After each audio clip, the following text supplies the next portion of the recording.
Hello, dear friends, Evolutionary Energy Arts family. Hello, dear ones.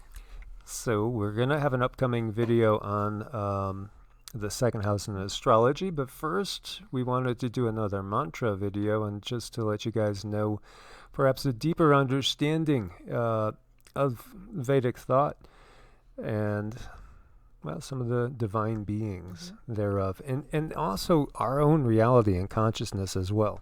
Well, it is a wonderful subject to explore because there's so many different aspects to it, and anyone could find anything that would work for them. It is amazing the depths of exploration of consciousness that exists within the Hindu tradition. It's just incredible, really. It's so deep, so vast. There's so many different facets to it. And what we're looking at right here is Lakshmi. And so Lakshmi is many, many things on many different levels. Although primarily right now, in our time, she is thought of as the goddess of abundance. Yeah, to me, I mean, she's very much also like the mother goddess type of energy too. Yeah, and she is one that we know abundantly well, and we actually are in debt to her because we wouldn't be together if it wasn't for her. Right. And, I think one of the maybe misconceptions with Lakshmi is when people say goddess of abundance, or if you look her up on YouTube to find her mantra, it's just you goddess of money. No, that's not it. It's not about that. It's more about the abundance in your heart. That ends up manifesting abundance in so many different ways. And I've shared this story with you guys before in many different videos, but I'm sure there's probably most of you who haven't heard it. But when I was doing my own private practice in Ohio, I had one lady who was very, very psychic and gifted say to me, I see this dark-haired woman. She's Indian. And she said, not Native American. She's Indian. And she wants me to tell you, why are you pushing away what I want to give you? And then I had two more people that were both intuitive, and two of the three were energy workers. Were also fellow Reiki masters, and they got the same impression. They all described the same being to me, saying, she's reaching out to you and she's trying to work with you, and you're not allowing her because you're pushing it away. And this is also part of the bigger message that Cindy and I were giving, and it's taken me a long time because I'm dense in some ways, to really understand this, because I have such a dislike of the system. It borders on let's just say an intense dislike of the system, because I understand the system controls us and it's been designed to do that. Yet I would not be able to do what I have been doing and doing good, as opposed to what I did most of my life, which was make corporations money, instead of really working for humanity and trying to help people as best I can, if it wasn't for her gifts, because she's enabled it so that we can exist doing the work that we're here to do. And that wouldn't be possible without her blessings of abundance. And I know a lot of people out there are going to be like, "What, you're manifesting it yourself? You're doing your own passion?" Yeah, but I just didn't believe it could be. And then I got the message from three different people that this being is trying to help you. And I knew then when the third one finally said it, it hit me. I wonder if that's Lakshmi, the goddess of abundance, because at this point in time, the Vedic system was the one I studied the least. I was much deeper in the Chinese system. I was much deeper in, studying Western Hermeticism, the Kabbalah, things along those lines.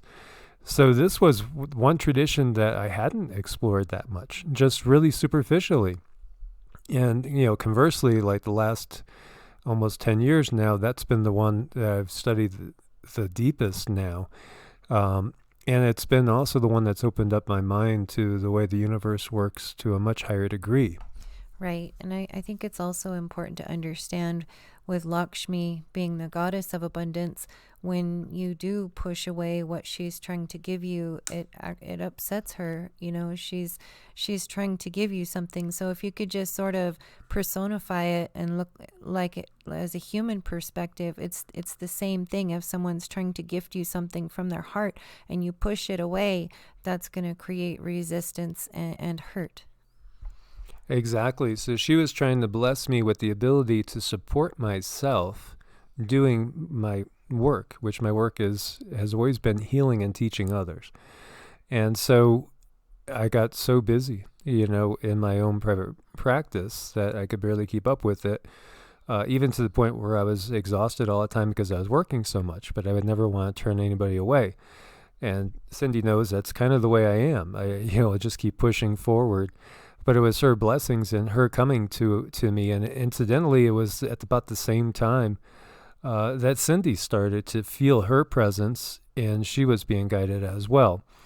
And so she made it. She created the circumstances so that we could ultimately meet and be of benefit to each other, and thus be a benefit to the world and the greater whole. Because when we first met, it felt like something on a much higher level was sewing us together energetically and blessing us with that union because we have a higher purpose. And it was all her. Oh, we definitely have a higher purpose. See, Mike and I, separately, we're both energetically powerful when we work on people individually. But my gosh, when you put these two energies together, when you put our energy together and we work on people, it brings things to a whole new level. It's really, really quite amazing.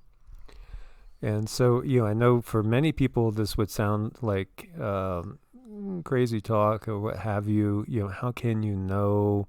Okay, so 3 people had the same vision and all, but then I started to study and pursue learning about this tradition. I started to do mantras.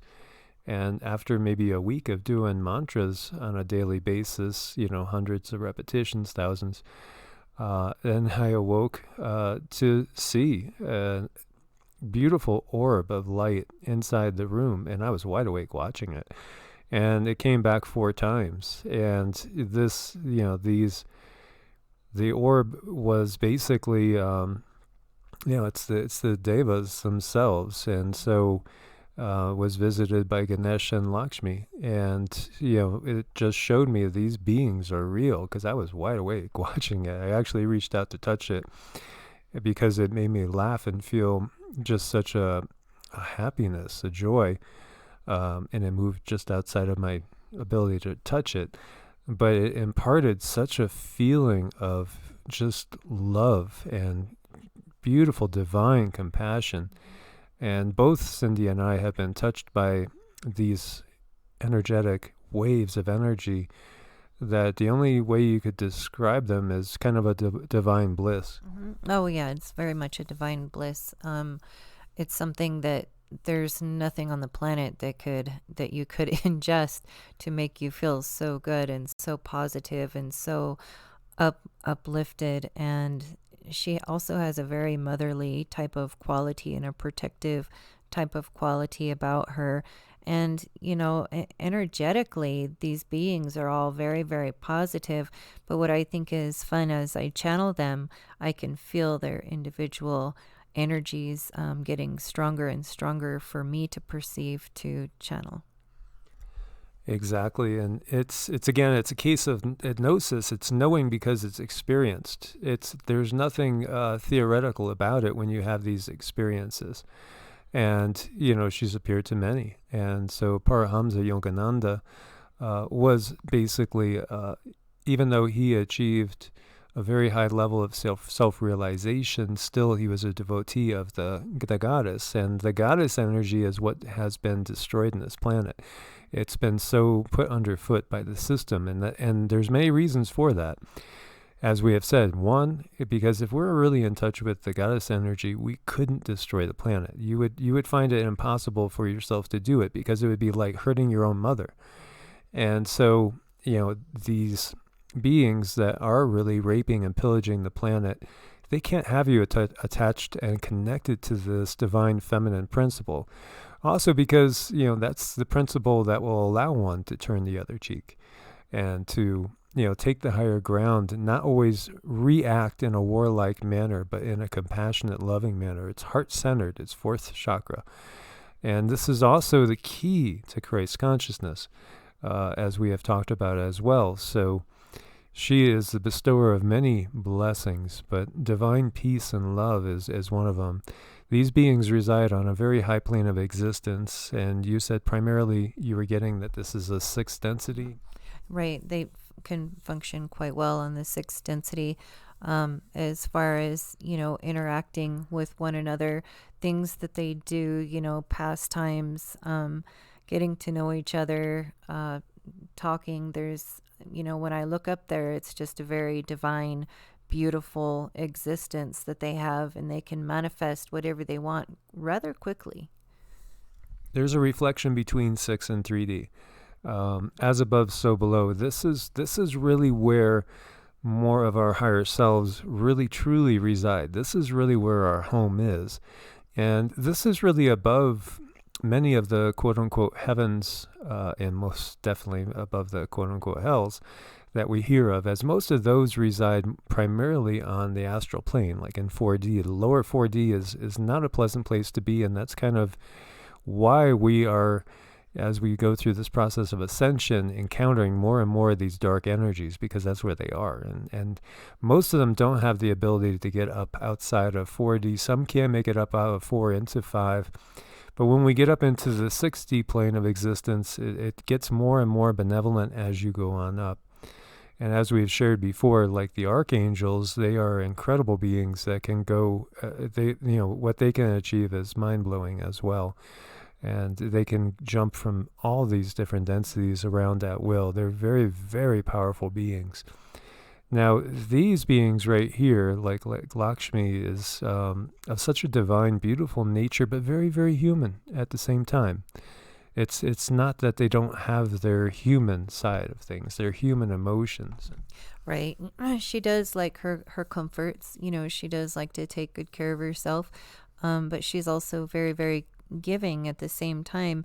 When I do look at her, or I see her, or I start to channel her, I usually see her, dressed very much like looks here, and sitting on a white sofa with very elegant surroundings. It's and the feel of it is just so calming.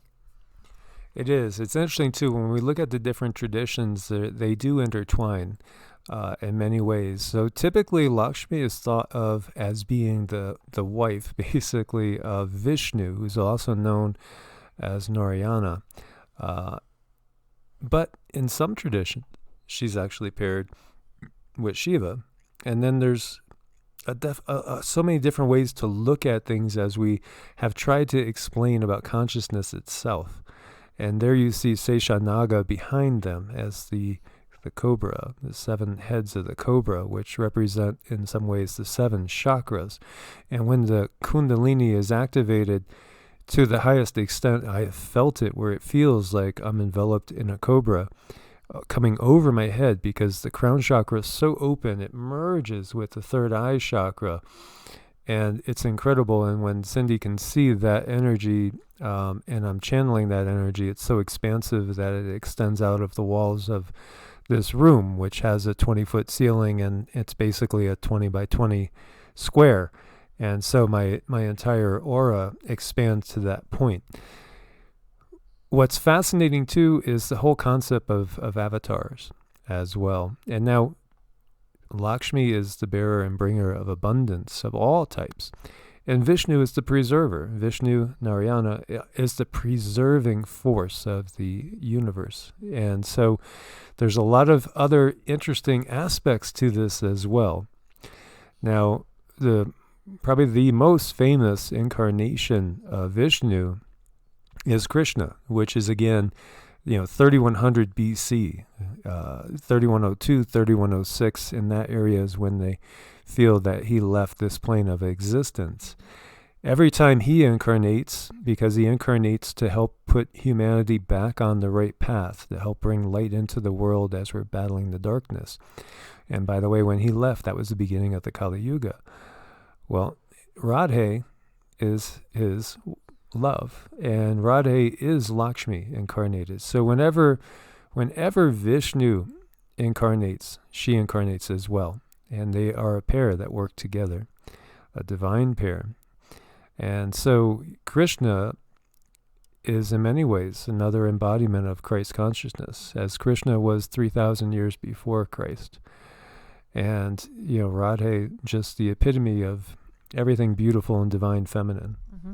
Right. Very beautiful beings, coming together to produce such another extraordinarily wonderful essence of energy and healing and divine nature. It's just wonderful.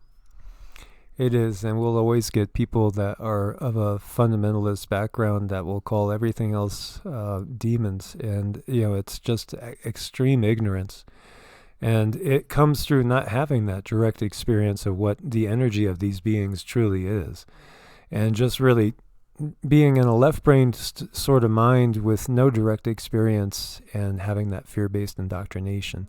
That everything that's not what I'm comfortable with has got to be evil. And that's not the case, because these beings are just, amazingly benevolent. Oh my gosh, they are, and it is sad to see people still locked in this belief system. And it is only because of fear. So, I have a lot of compassion for them, because really it's just fear. If they could only step outside and, if they are listening, then they're not too far away from stepping outside the box, which is great. And so another set of incarnations is Rama, who is thought of in many ways as being the epitome of what all males should kind of strive for.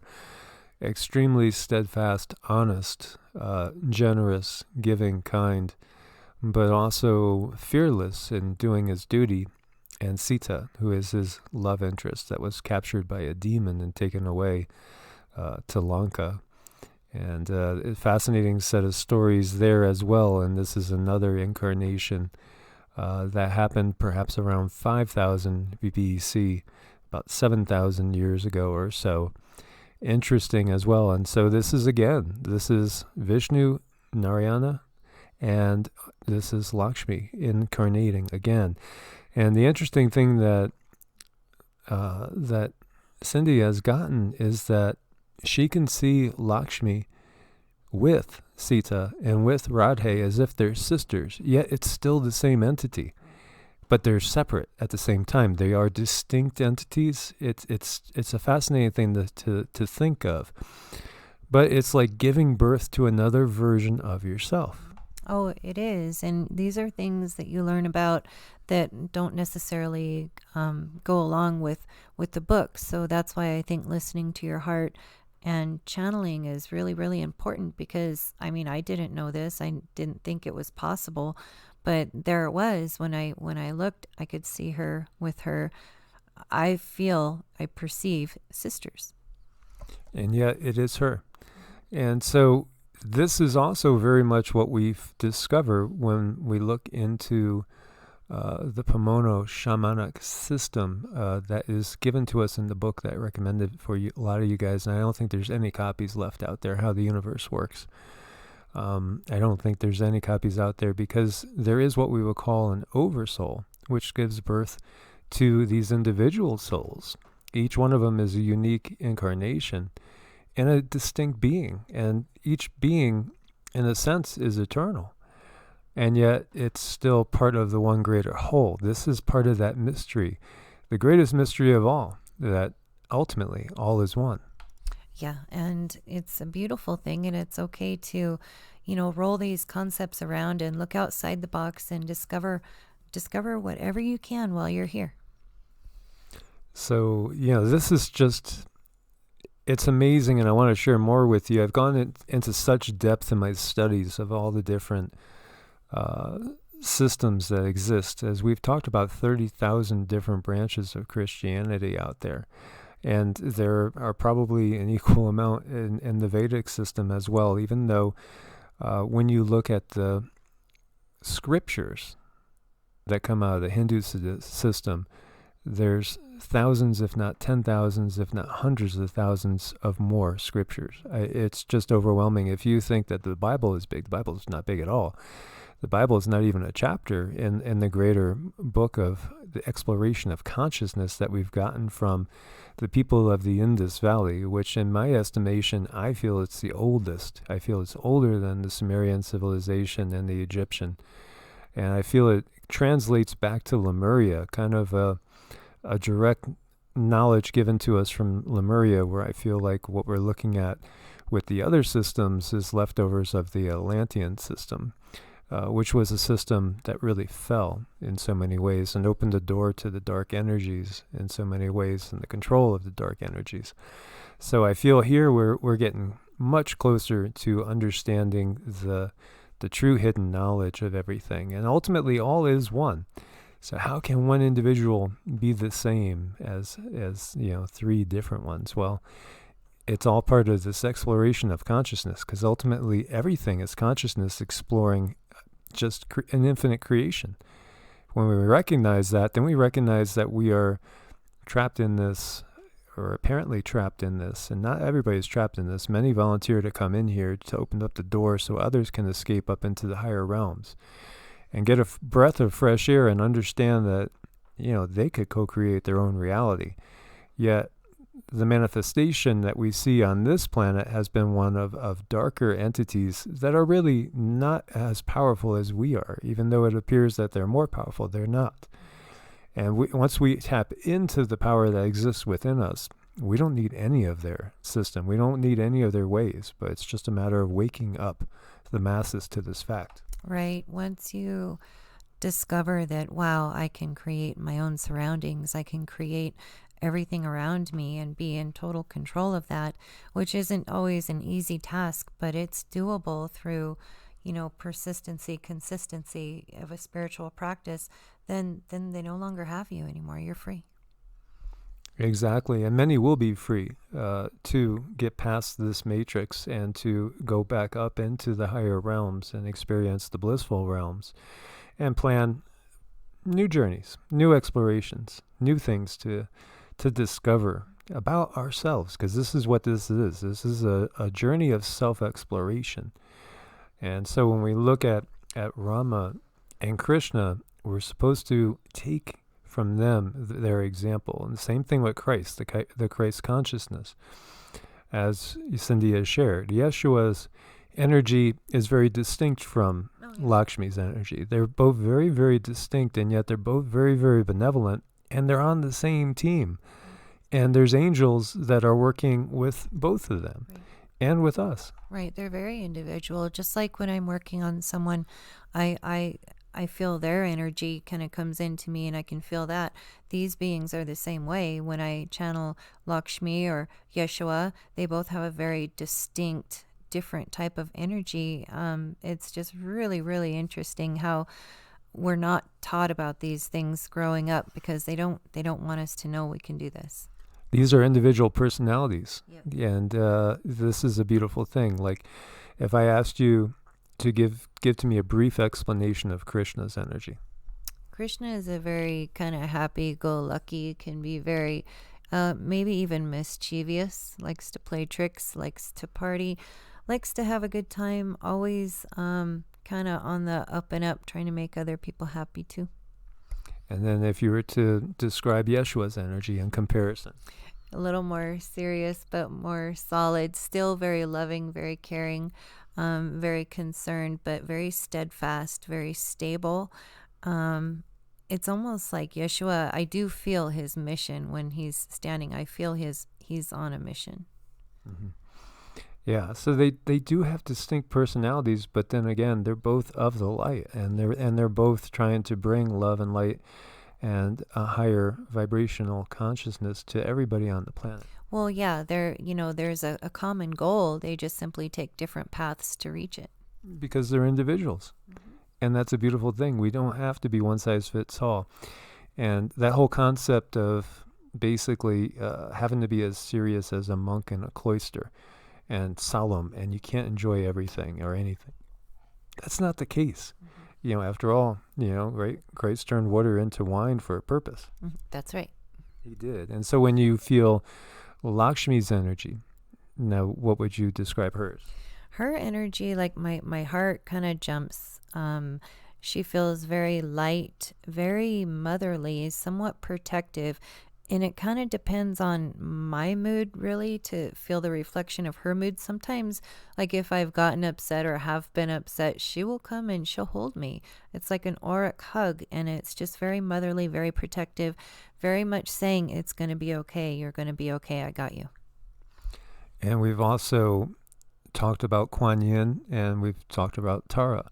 And so with Kuan Yin, like you had said once when I was doing the Kuan Yin mantra, that if we could get people doing this mantra, we could change the consciousness of the entire planet. Oh, I believe so. Very, very much. And she's another motherly force that feels extremely stable and just very, very high vibrational. If we could get people to start to absorb that energy, it's an extremely merciful energy. There's nothing that you can't go to this being for. All of your falses, all of your issues, you could take it to her, and she will absorb that and meet you where you're at and work with you from there. And ultimately, all the goddesses are one goddess. Yep. So that's one of the mysteries. And Shiva was once asked why he said that if you worship Vishnu, you worship me. Because again, all gods are one God, and then ultimately all is one. This is consciousness exploring creation. It's all about exploration, learning, and fun at the same time, and fun. So for contacting Lakshmi, Om Shreem Mahalakshmiye Namaha. That is a powerful mantra we've been using for a long time. There are others as well, but again, it's Om Shreem. Shreem is the root word Shri, Shreem. That's all about Lakshmi. Maha means great, and then Lakshmiye Namaha. And Namaha is kind of like, it's like bowing or curtsying, and just sort of saying, I respect you. Yes, and you do this thinking of your own mother or the nurturer in your life and how you care about them, and that's her energy. So this gives you some details on this, and again, there's so many different ways to look at things. So not everybody is in 100% agreement, and some will stress, as Cindy was saying, more the material side of prosperity without really stressing the other side of prosperity, which is that emotional abundance and feeling of security and love and gratitude and wealth. Gratitude is a very, very, very important thing to tap into, because he who has will be given more. When we have gratitude, it just kind of opens the door to abundance. So in giving thanks, even when times might be tough, it's an amazing door opener to bring more in.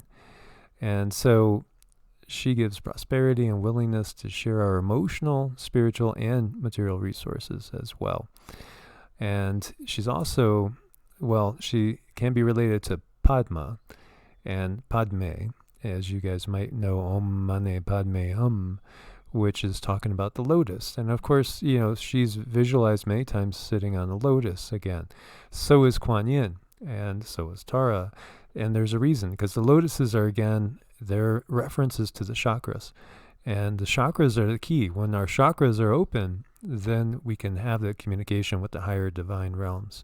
And then we don't have to guess. And then it's not going through the left brain. It's knowing, as in gnosis, as in Gnosticism, as in direct contact with the divine of an experiential nature that nobody could take away from you.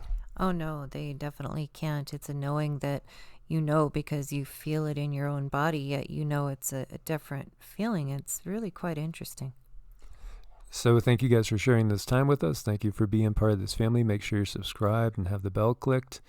Thank you for your support on Ko-Fi and Patreon. Anybody that wants to reach out to us for energy work, coaching, anything at all, just reach out to us at EEARTS@protonmail.com, or evolutionaryenergyarts@gmail.com.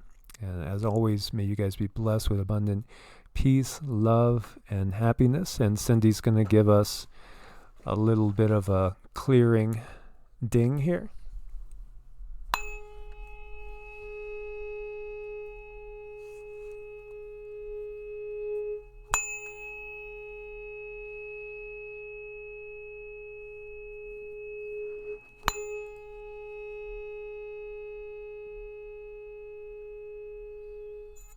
God bless and namaste. Namaste.